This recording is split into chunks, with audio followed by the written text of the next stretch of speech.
The Roman Empire really loved to brag. They really wanted people to know that they existed and where they had been.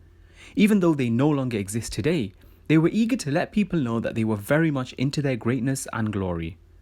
There's many Roman cities around the world with ruins in many of them, reminding us that they once ruled these places. Take for example Thessaloniki in the Macedonian part of Greece.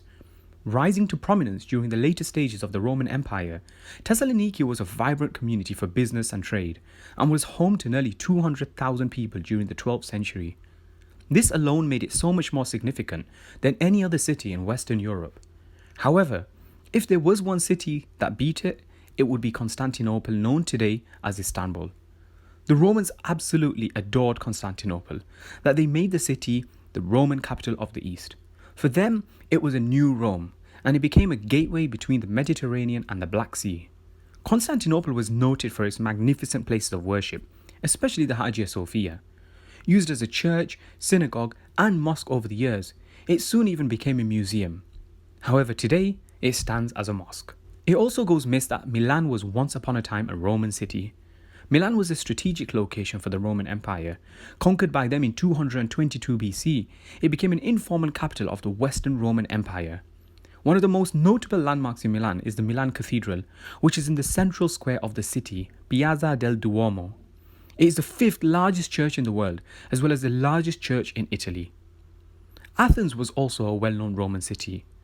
Athens very quickly became a centre for the education of wealthy and young Roman men.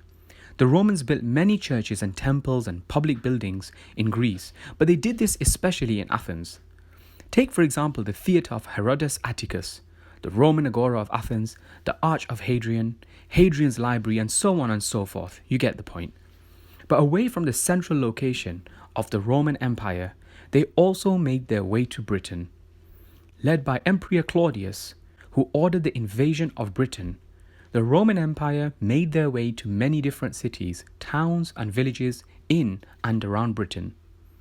One place they came and left their mark was in a small village called Wroxeter, located 5 miles from the town of Shrewsbury.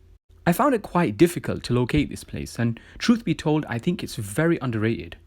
I mean, when I would show people pictures of the Roman ruins here, they would instantly think it's somewhere other than the UK, like Greece or the Balkans.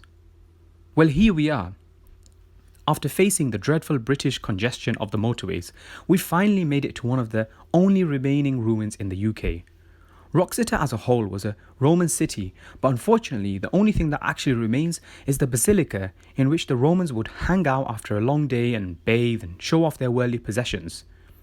It's quite a sight, and definitely took me by surprise after learning from the audio tour that this site here is only a corner of what was once a wealthy city in the countryside of Roman Britain.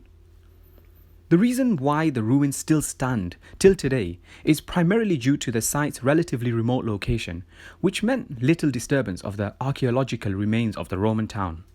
The remains that are visible here today were once at its centre and full of monumental buildings, as well as this site here, which is the remains of the basilica or the bathhouse. Though it looks nothing like it did back then, the ruins here were actually part of a very grand and imposing bathhouse, which accommodated the high status and wealth of the Roman-style urban living. But it wasn't so glamorous as we see it. Behind the scenes, the Romans had taken the land from the Cornovi, who were the indigenous people of the area, and even put many of them to work as slaves. There's not really a lot to see here, but it is quite fascinating to walk around knowing that once upon a time, this was once part of a thriving city where you'd find Romans living it up whilst taking hot baths and complaining about cold Britannia.